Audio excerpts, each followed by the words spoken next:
Students, आज के इस लेक्चर में मैं आपके साथ सोशियोलॉजी का एक टॉपिक है लॉ ऑफ थ्री स्टेजेस, उसको कम्प्लीटली डिस्कस करूंगा।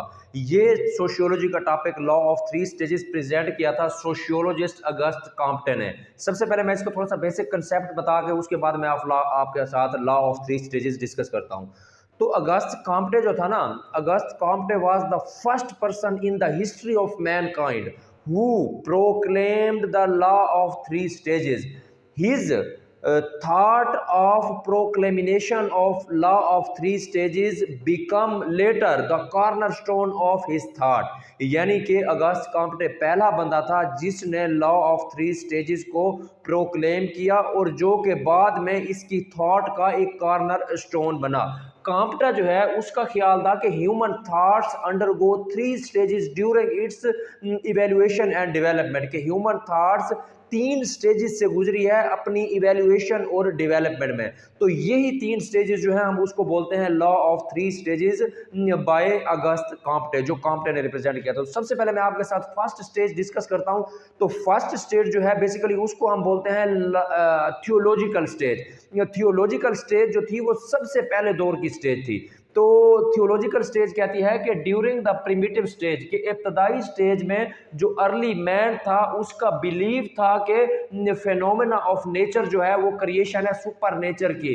कि during the primitive stage early man and their families believed that the all the phenomena of nature, के नेचर का जो भी फेनोमेना है वो एक सुपर नेचुरल की क्रिएशन है। तो प्रिमिटिव पीपल और उसके जो चिल्ड्रन हैं उनका had no knowledge of scientific outlook. तो इंडिविजुअल्स जो थे प्रिमिटिव और उसके चिल्ड्रन जो है उनकी कोई नॉलेज नहीं था साइंटिफिक आउटलुक का, जिसके नतीजे में they were characterised by the unscientific outlook. इनको अनसाइंटिफिक आउटलुक से करेक्टराइज किया जाता है। एट दिस स्टेज, इस स्टेजेस पर लोगों का बिलीफ था कि सोशल और फिजिकल वर्ल्ड जो है वो प्रोड्यूस्ड बाय गॉड। कि इस स्टेज पर थियोलॉजिकल स्टेज पर लोगों का बिलीव था कि ये जो हमारी सोशल और फिजिकल वर्ल्ड है वो क्रिएशन है किसकी, गॉड की। उसके बाद है कि early man failed, early man जो था वो फेल्ड हुआ to discover the natural causes of various natural phenomena. के अर्ली इंडिविजुअल जो था वो मुख्तलिफ वक़ुआत और नेचुरल फिनोमेना की नेचुरल काजेज को फाइंड आउट करने में फेल रहा। और अर्ली इंडिविजुअल्स का बिलीव था कि ये सब कुछ जो हो रहा है वो सुपर नेचुरल की वजह से हो रहा है। इसके बाद में स्टूडेंट्स आपके साथ इसकी एग्जांपल डिस्कस करता हूं कि अर्ली मैन जो था, प्रिमिटिव मैन, वो समझता था कि God is everywhere in the nature, के गॉड ही है जो सब कुछ कर रहा है। तो उसके बाद थियोलॉजिकल स्टेज ऑफ थिंकिंग जो है ना, it may be divided into three sub stages which are following. सबसे पहले है जी फेटिशिज्म। फेटिशिज्म जो है ये थियोलॉजिकल स्टेज ऑफ थिंकिंग की एक्सटेंशन है। तो फेटिशिज्म जो है it is the primary stage of theological stage of thinking. के fetishism theological stage of thinking की एक प्राइमरी स्टेज है।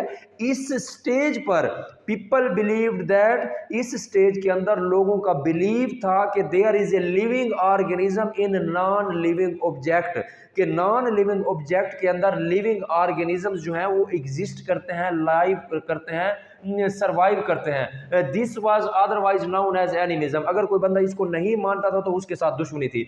तो लोग जो थे इस फेटिशिज्म के अंदर वर्शिप करते थे इनएनिमेट ऑब्जेक्ट्स की, बेजान ऑब्जेक्ट्स जो है उनकी पूजा करते थे, उनकी वर्शिप करते थे। ठीक है, जैसा कि ट्रीज हो गया, पीस ऑफ वुड्स हो गए, स्टोन वगैरह हो गए, लोग जो है इनकी वर्शिप करते थे। इसके बाद थियोलॉजिकल स्टेज ऑफ थिंकिंग की जो दूसरी सब स्टेज है उसका नाम है एंथ्रोपोमोर्फिज्म।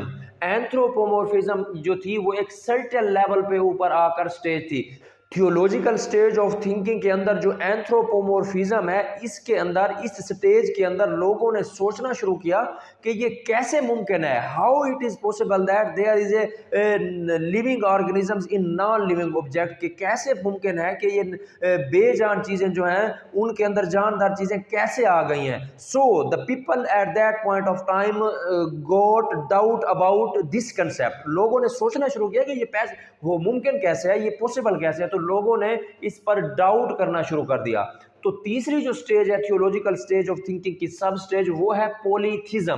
पॉलीथिज्म के अंदर लोगों ने, पॉली का मतलब होता है मल्टीपल, दो या उससे ज्यादा, पॉलीथीज्म स्टेज के अंदर लोगों ने ये सोचना शुरू किया या बिलीव करना शुरू किया कि मुख्तलिफ गॉड हैं जो कि डिफरेंट थिंग्स को या डिफरेंट ऑब्जेक्ट्स को कंट्रोल करते हैं। इस स्टेज के अंदर लोगों का बिलीव था कि everything is controlled by specific God, so the every God has a specific area of responsibility, specific domain of function, specific area of function, कि गॉड का एक मखसूस दायरा कार है, वो उसको कंट्रोल करता है और उसको मैनेज करता है। जैसा कि मिसाल के तौर पर इस स्टेज के अंदर लोगों का बिलीव था कि गॉड ऑफ वाटर है, गॉड ऑफ एयर है, गॉड ऑफ रेन है, गॉड ऑफ फायर है, कि हर चीज का गॉड जो है वो अलग अलग है। तो चौथी सब stage theological stage of thinking के अंदर है मोनोथीज्म।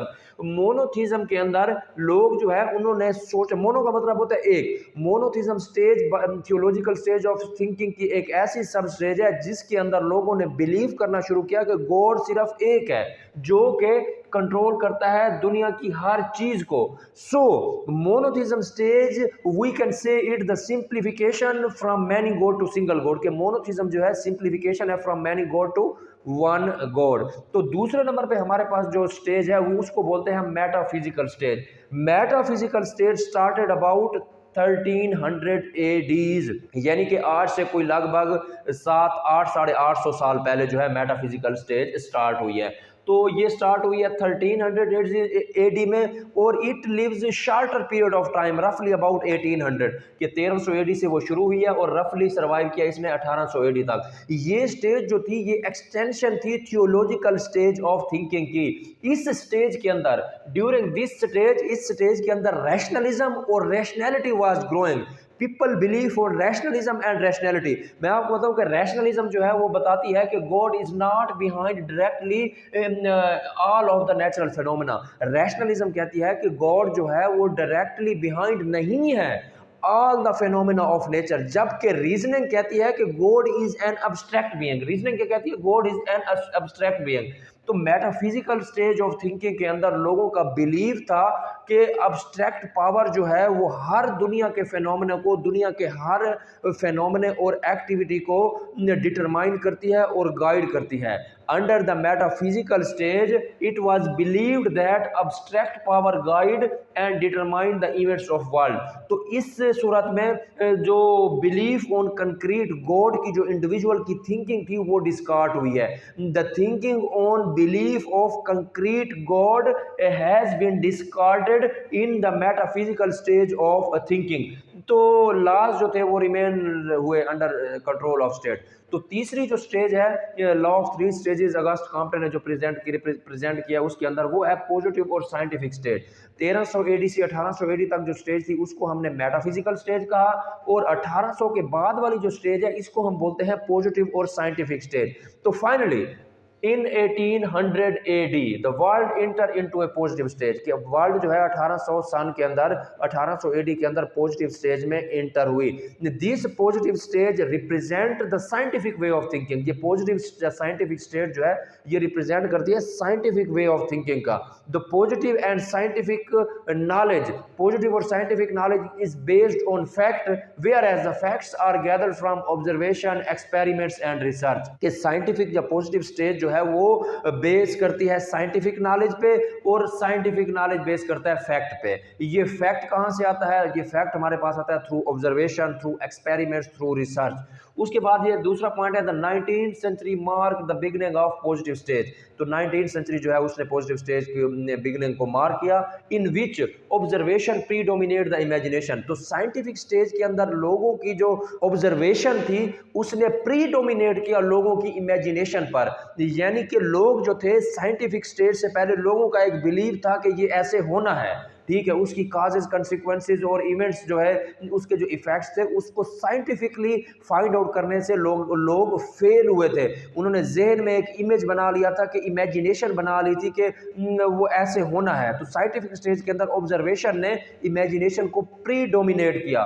तो ह्यूमन माइंड्स जो है उन्होंने लेफ्ट किया ऑल द ग्रांटेड अप्रोचेस, के सारी ग्रांटेड अप्रोचेस यानी कि जो उनका बिलीव था उसको उन्होंने लेफ्ट ओवर कर दिया। तो उन्होंने यकीन किया कि उनका कंसेप्ट था कि God is not behind directly any phenomena. उसके बाद उनका कंसेप्ट था कि उनका कंसेप्ट जो था on God totally vanish from human mind. God का कंसेप्ट जो था वो लोगों के माइंड से टोटली वैनिश हो गया। ह्यूमन जो माइंड जो है उसने सोचना शुरू किया साइंटिफिकली कि हर इवेंट के काजेज क्या है, उसके इफेक्ट्स क्या है। तो scientific thinking is totally based on rational, not believe on any supernatural. के साइंटिफिक थिंकिंग जो है वो किसी भी सुपरनेचुरल पर बिलीव नहीं करती, ये रैशनलिज्म और रीजनिंग पर बिलीव करती है। दिस स्टेज जो है वो गवर्नड बाय साइंटिफिक गाइड। अब स्टूडेंट्स मैं आपके साथ इस अगस्त कॉम्टे की जो लॉ ऑफ थ्री स्टेजेस है उसके ऊपर कुछ क्रिटिसिज्म है वो मैं आपके साथ डिस्कस करता हूँ। सबसे पहला क्रिटिसिज्म क्या है कि वो कहते हैं कि ये सोशियोलॉजिस्ट कहते हैं the concept of rational does not have universal meaning.